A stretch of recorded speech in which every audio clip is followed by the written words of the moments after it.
નમસ્કાર વિદ્યાર્થી મિત્રો, હું રમેશ બારડ કાયદાના વિડિયો લેક્ચર સિરીઝની અંદર આપનું હાર્દિક સ્વાગત છે। આપણે ભારતીય પુરાવા અધિનિયમ એટલે કે ઇન્ડિયન એવિડન્સ એક્ટની ચર્ચા કરતા હતા, જેમાં આપણે પ્રકરણ 1 કર્યું। એ પ્રકરણ 1 ની અંદર આપણે એની વ્યાખ્યાઓ, એનો અર્થઘટનનો અભ્યાસ કર્યો।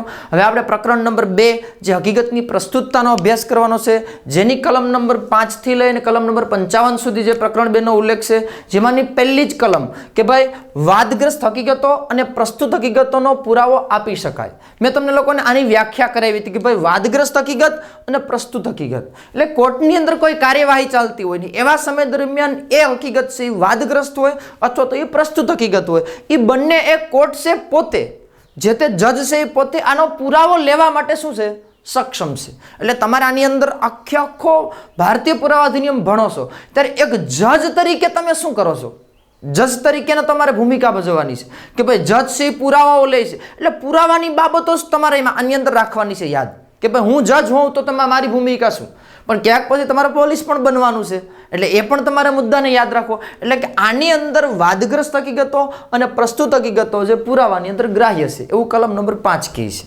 એના પછી સીધી મહત્વની કલમ કે કલમ નંબર 6 કે એક જ બનાવના ભાગરૂપે હોય તે હકીકત પ્રસ્તુત છે। આમાં પ્રશ્ન આ કલમમાં જ કંઈ સમજાય એવું નથી। એક જ બનાવના ભાગરૂપે હોય એવી હકીકત પ્રસ્તુત છે એટલે કેવી? માનો કે સપોઝ કે કોઈ એક વ્યક્તિ કોઈ જગ્યાએ ચોરી કરવા જાય છે, એ વ્યક્તિ કોઈ જગ્યાએ ચોરી કરવા જાય છે, ન્યાય ચોરી કરે છે અને એ ચોરીનો માલ લઈ આવે છે, અથવા તો માનો કે ફોર વ્હીલની ચોરી કરી લે છે, એ ફોર વ્હીલની ચોરી કરીને લઈ આવતો હોય એવા સમય દરમિયાન એણે જે ચોરી કરી હોય ત્યારે વચ્ચે કોઈ એક વ્યક્તિની ખૂન કરી નાખે છે અને એ ખૂન કરી નાખે છે એટલે હવે એક ગુનો કયો છે ચોરીનો, અને એ ચોરીના ગુનાની સાથે સાથે એણે બીજો કયો ગુનો કર્યો ખૂનનો, એટલે કે યસ કે ભાઈ ચોરીનો ગુનો કર્યો તો એ બનાવના ભાગરૂપે એણે ખૂન કર્યું એ પણ એનો એક આની સાથે સંકળાયેલી છે। એટલે એજ ઇટ એક જ ગુનાના બનાવના ભાગરૂપે જ્યારે બીજા ગુનાની બાબત છે એ પણ આ જ ગુના સાથે કેવી ગણાય પ્રસ્તુત ગણાય, એવું કંઈક કલમ નંબર 6 કહે છે। એના પછી કલમ નંબર 7 કે વાદગ્રસ્ત હકીકતના નિમિત્ત કારણ અથવા તેનું પરિણામ।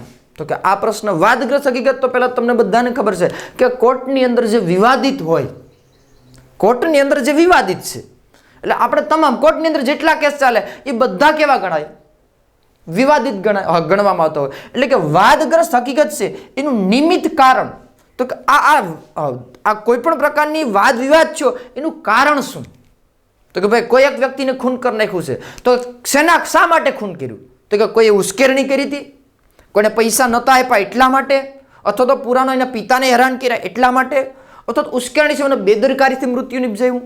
એટલે કે આ જે વાદગ્રસ્ત હકીકત છે એ શા માટે બની, એનું કારણ શું? એટલે કોર્ટની અંદર જાઓ એટલે કોર્ટની અંદર પહેલી તારીખની અંદર પહેલી જ વખત જજ સાહેબ કે ભાઈ આ જે ઘટના બની છે એનું કારણ શું છે, એના કારણના તળિયામાં જવાની વાત છે। એટલે એવું કંઈક કલમ નંબર 7 કહે છે। કલમ નંબર 8 કે હેતુ, તૈયારી અને તેની આગળનું કે પાછળનું વર્તન। એટલે શું? માનો કે કોઈ એક વ્યક્તિએ અન્ય વ્યક્તિનું ખૂન કરી નાખ્યું છે, તો એ ખૂન કર્યો એનો હેતુ શું હતો, એની પહેલા એને હેતુ નક્કી કર્યો કે ભાઈ એ ખૂન, અથવા તો કોઈ ચોરી કરી તો ચોરીનો હેતુ શું?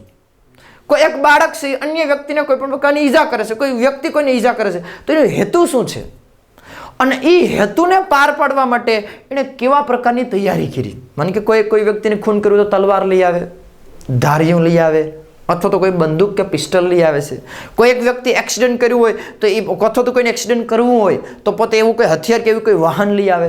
એટલે કે જે ગુનો બન્યો, જે વાદગ્રસ્ત હકીકત છે એ બનવાનું કારણ શું, એનો હેતુ શું, સોરી બનવાનું કારણ તો અહીં આવી ગયું પણ એનો હેતુ શું હતો, પછી કે એને તૈયારી શું કરી, તો કે એણે હેતુ તો હતો, એની તૈયારી કરી, એની પહેલા એણે શું કર્યું હતું, કયું કારણ બન્યું હતું, કેવું વર્તન કર્યું હતું એણે। એ માનો કે કોઈ એક વ્યક્તિ અન્ય વ્યક્તિને ઝેર પાઈને મારી નાખવો હોય એની તૈયારી કરે તો એનું અગાઉનું વર્તન કેવું હતું, તો કે એ અગાઉ દવા લેવા ગયો હતો, એવું ઝેર લેવા ગયો હતો, એટલે એઝ ઇટ એવું કંઈક નિરૂપણ કરશે કલમ નંબર 8। કલમ નંબર 9 ઓળખ પરેડ, પણ આમાં કાયદાકીય ભાષા તરીકે લઈએ તો કે પ્રસ્તુત હકીકતનો ખુલાસો કરવા બાબત।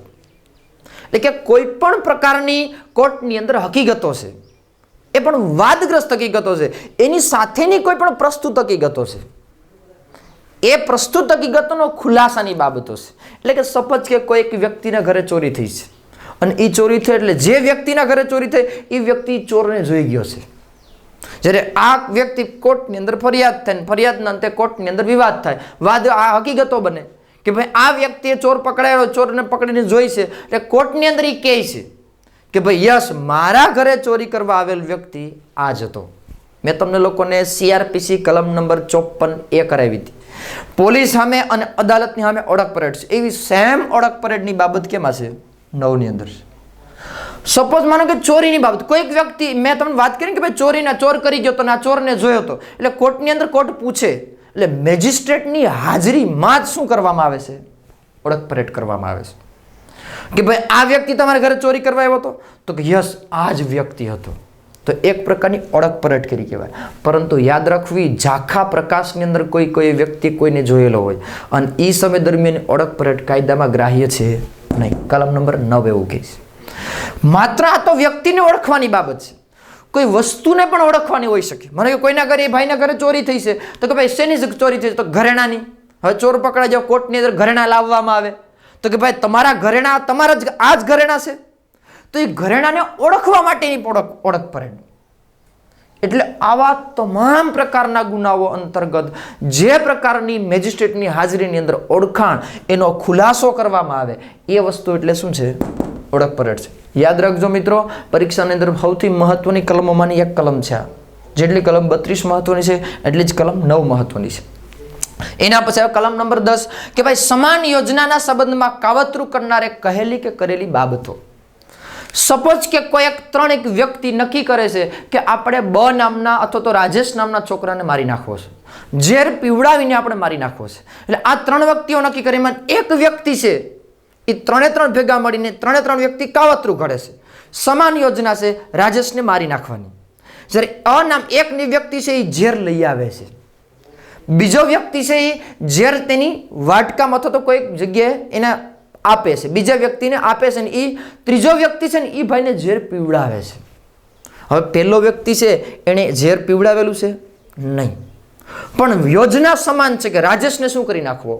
મારી નાખવો. જ્યારે આ 3 વ્યક્તિમાંનો એક વ્યક્તિ એવું કહે કે ભાઈ યસ, અમે યોજના બનાવી હતી, અમે ઝેર લઈ આવ્યો તો હું, આ ભાઈએ ઝેર નાખ્યું અને ત્રીજા ભાઈએ ઝેર પીવડાવ્યું. એટલે કે આ સમાન યોજનાની બાબતમાં સામેનો પક્ષ કે આ પક્ષ એ શું કરે? કાવતરા સંબંધિત કહેલ બાબતો એ કહે અને આને આખી ઘટનાનું વર્ણન કરે. પણ યાદ રાખજો, મેજિસ્ટ્રેટની સમક્ષની બાબતો છે, આ પુરાવાને લગતી અથવા તો સક્ષમ અધિકારીની સામે બનતી બાબતો છે, એની સામે કરેલી કે કહેલી ઘટનાની બાબતો છે. એટલે એઝ ઇટ કલમ નંબર 10 આવું કહે. અને એના પછી કલમ નંબર 11, ધી મોસ્ટ ઇમ્પોર્ટન્ટ કલમ ઇન યોર એક્ઝામ, કે આરોપીની અન્ય જગ્યાએ હાજરી. આરોપીની અન્ય જગ્યાએ હાજરી અથવા તો કે ભાઈ પ્રસ્તુત હકીકત છે, કોઈ પણ હકીકત છે એની અન્ય હકીકત સાથે સંકળાયેલી હોય. હા, અને એમ પણ કહેવામાં આવે, PSI ની પરીક્ષા અને અગાઉની પરીક્ષાની અંદર લગભગ આ ક્વેશ્ચન બહુ બધી વખત પૂછાઈ ગયો કે પુરાવાના કાયદાની અંદર એલિબી એટલે શું? પુરાવાના કાયદામાં એલિબી એટલે શું? તો કે કલમ નંબર 11 મુજબ એલિબી એટલે આરોપીની અન્ય જગ્યાએ હાજરી. સત્તાય તમને નહીં સમજાય એટલા માટે કે કોઈ એક વ્યક્તિએ ઉપર ખૂનનો આરોપ છે. સપોઝ કે મારા ઉપર, મેં રાજકોટની અંદર કોઈ એક વ્યક્તિનું ખૂન કર્યું છે બપોરના 12 વાગે. મારા ઉપર રાજકોટ કોર્ટની અંદર કેસ ચાલે છે. જ્યારે કોર્ટની અંદર કેસ ચાલે તે સમયે હું એવા પુરાવા આપું કે જે દિવસે બપોરના 12 વાગે રાજકોટની અંદર ખૂન થયું હતું ત્યારે મારી અહીંયા હાજરી નહોતી, હું તો અમદાવાદમાં હતો. આ રહ્યા એવિડન્સ, આ રહ્યા પુરાવા. એટલે કે જો હું, એટલે પુરાવા આપવાની જવાબદારી કોની છે? મારી. એટલે આરોપીને પુરાવા આપવાની જવાબદારી છે. એટલે કે તે વખત સમય દરમિયાન આરોપી સાબિત કરશે કે આરોપીની અન્ય જગ્યાએ હાજરી. એટલે આરોપીની અન્ય જગ્યાએ હાજરી એટલે એને શું કહેવામાં આવે છે? એલિબી કહેવામાં આવે છે. એટલે યાદ રાખવું, કલમ નંબર 11 પણ સૌથી મહત્વની છે. એના સારા ઘણા બધા કેવા સંજોગોમાં મોટા રાજનેતાઓ, મોટા ઉદ્યોગપતિઓ કોઈનું મર્ડર કરાવે, કોઈનું ખૂન કરાવે, અથવા તો એ ગુનાની અંદર, કાવતરાની અંદર પોતે ઇન્વોલ્વ ન હોય, પછી કે ભાઈ મારો એવો કોલ રેકોર્ડિંગ, મારા ફોન નંબર જ નથી, હું જગ્યાએ હાજર જ નહોતો, મેં એવું કોઈ વાત કહેલી જ નથી. હારા ઘણા બધા કેસીસની અંદર મોટી વ્યક્તિઓ, હસ્તીઓ છૂટેલી છે. તો એના માટે આભારી કલમ હોય તે કઈ છે? કલમ નંબર 11 કે એલિબી, આરોપીની અન્ય જગ્યાએ હાજરી. એના પછી કલમ નંબર 12 કે નુકસાનીના દાવાની રકમ ન્યાયાલય નક્કી કરશે. એટલે શું? માનો કે મેં તમને લોકોને IPC ની કલમ નંબર 499 કરાવી હતી, બદનક્ષી. એની શિક્ષાની જોગવાઈ કલમ નંબર 500 ની અંદર કરાવી હતી કે ભાઈ કોઈ એક વ્યક્તિ મારી વિરુદ્ધ હોય, સમાજની અંદર મારો એક માન મોભો એક પ્રકારની શાખ હોય, અને કોઈ એક વ્યક્તિ જાહેરમાં મારી વિરુદ્ધમાં બોલે છે, અને મારી વિરુદ્ધમાં બોલે એટલે હું દાવો કરું કે ભાઈ કોર્ટની અંદર દાવો કરું કે ભાઈ બદનક્ષી માંડું છું, મારી 10 લાખની ઇજ્જત, મારી 10 લાખની હું દાવો માંડું કે મારે ઘણી આ ઇજ્જતની કિંમત ઘણી બધી હતી એટલે 10 લાખનો હું માગણી કરું, પણ કોર્ટ નક્કી કરે કે એ બદનક્ષીના નુકસાનીના દાવાની રકમ કોણ નક્કી કરતું હોય છે? ન્યાયાલય નક્કી કરતી હોય છે. જે બદનક્ષી કરી હોય એ વ્યક્તિ નથી નક્કી કરતો. એટલે એઝ ઇટ બદનક્ષીની બાબતો ખાસ કરીને કોઈ પણ પ્રકારના એક્સિડન્ટની અંદર ક્લેમ પાકતા હોય છે, કોર્ટ એ ક્લેમને મંજૂર કરતી હોય છે. એટલે એ ક્લેમની રકમ પણ કોણ નક્કી કરતું હોય છે? ન્યાયાલય, કોર્ટ નક્કી કરતી હોય છે. એના પછી આ કલમ નંબર 13, હક અને રૂઢિ વાદગ્રસ્ત હોય ત્યારે પ્રસ્તુત હકીકતો. ચોક્કસ વિસ્તારની અંદર ચોક્કસ પ્રકારની એક ચોક્કસ રૂઢિઓ હોય. એક સિમ્પલ લોજી કે અમુક ભાવનગર અને અમુક કાઠિયાવાડના વિસ્તારની અંદર સ્ત્રીઓ ઘૂમટો કાઢે, અથવા તો મુસ્લિમ લોકોની મુસ્લિમ સ્ત્રીઓ એ શું પહેરે? બુરખો પહેરે છે. તો એક એની એક પ્રકારની રૂઢિ છે, એક એનો એક હક છે. આ તો માત્ર આ ઘૂમટા પ્રથાની સામાન્ય બાબતો કહું છું. જેમ તમને બધાને ખબર છે ખાપ પંચાયત, હરિયાણાની અંદર ખાપ પંચાયતનું બહુ મોટું નામ, એ એક મોટી એક સ્ટેટસ ગણવામાં આવે છે. એટલે એઝ ઇટ પોતાના પરિવારની અંદર એક ચોક્કસ પ્રકારની રૂઢિ હોય, અને રૂઢિ બાબતો અથવા તો એવા કોઈ પણ પ્રકારનો હક હોય, તો એવી કોઈ પણ વાદગ્રસ્ત હકીકતો હોય તો એ હકીકતો કોર્ટની અંદર પ્રસ્તુત કરી શકાય છે. એવું ન કહી શકાય કે અમારા ઘરની અંદર આ રૂઢિ કે રિવાજ હતો ને જજ સાહેબ એવું ન કહી શકે ભાઈ એ તમારો ગ્રાહ્ય નથી.